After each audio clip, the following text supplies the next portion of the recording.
Hello, my name is Shannon Brayshaw, and this is my audition video for the Disney Youth Education Series Facilitator Professional Internship. Alright, good afternoon everyone, welcome. So, today I'm going to be teaching you about a little something called eco-art. Have any of you heard that term before, eco-art? I want you to think like Earth Day, save the planet. Well, it is art that, dare I say it, can save the planet. It basically is an art form that draws awareness to preserving and protecting our natural environment, keeping the earth green. And in the art making, it uses recycled materials, such as what we're going to be using today, magazines, to make beautiful creations of art. That way, these recycled materials don't end up in places like landfills, and I'll explain in a moment why. So how many of you here like magazines? You read magazines? Magazines are pretty cool, yeah? Raise of hands? Alright. So yeah, we got some magazine lovers out there. Alright, so in this country alone, can any of you guess how many magazines we throw away together as a country total? 2.6 million. 2.6 million? You're just a little smidgen too high. It's actually 2.5 million tons of magazines.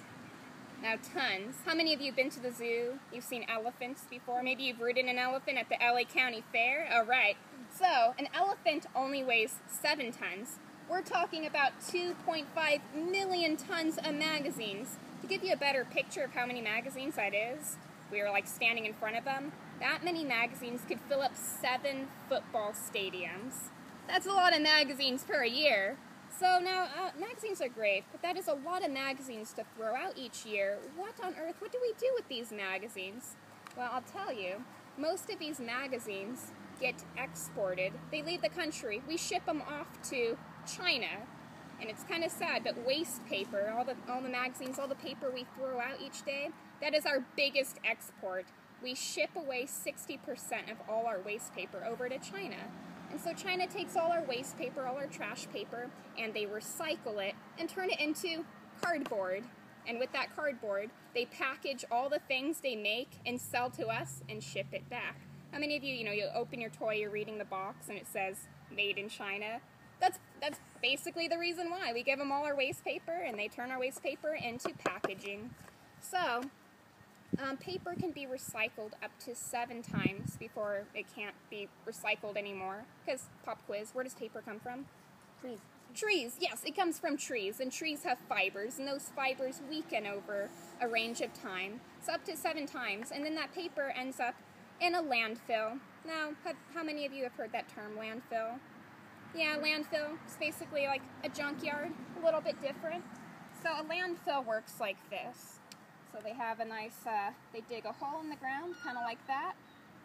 This is underground now. This is our groundwater. This is all the water that our cities use that we drink. It's tap water. It's the water that comes out of your sink. So we have this nice ditch. They line it with 1 layer of plastic, maybe some clay as well. And then they start loading in the trash. They put in a nice healthy layer of trash. Keep in mind, all our recycled magazines, that's part of our trash in here. And then they layer it with a layer of dirt, about 6 inches of dirt. Then they do a layer of trash, and then a layer of dirt, layer of trash, layer of dirt. And they keep going until they make this nice healthy mound. And so they fill up the whole like landfill. So it goes trash, dirt, trash, dirt, trash, dirt. Now, when trash decomposes, especially magazines, so it has a very glossy ink, right? There's a lot of chemicals in that ink that can be released over time. So say a nice friendly rain cloud comes by, and it decides to rain upon our landfill. Like I wish it would rain here in California, right? So all that rainwater trickles down, and if that layer of plastic starts to, disintegrate a little bit, or there's a crack in the line, it goes for the clay and the plastic, all that rainwater gets all the chemicals from all our magazine paper, and it can potentially trickle all the way down to our groundwater, thus poisoning it, which we don't want that happening, right? We don't want poisoned groundwater. It's not good for our tap water. It can make us sick, right? So that's one bad thing. That's one reason why we don't want magazine paper and big accumulations ending up in our landfills. Now another thing that happens when magazine paper starts to decompose. Put out our sun here. So our magazine paper starts to decompose, starts to heat up. It releases a certain type of gas, methane gas. And methane gas is pretty easy to remember.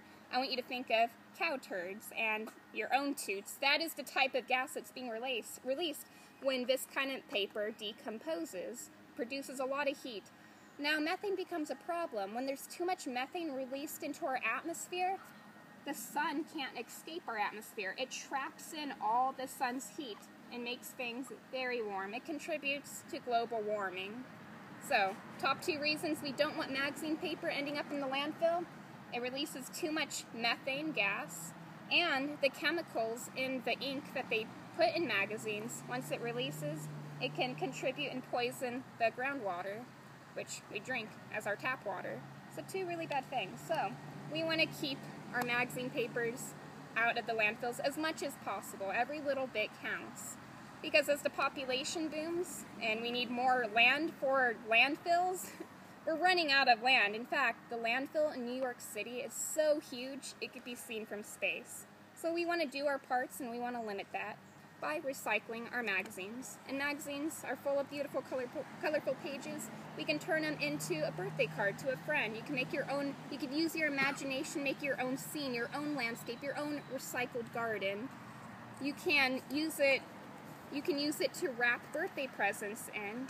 You can use it for a variety of things. You can make really awesome book covers. Heck, you can make a rainbow. So, next time your mom or anybody's about to throw away a magazine, stop them, because it could be turned into something beautiful and help save the planet. Alright, well, thank you guys so much for joining me. Have a good day. Thank you.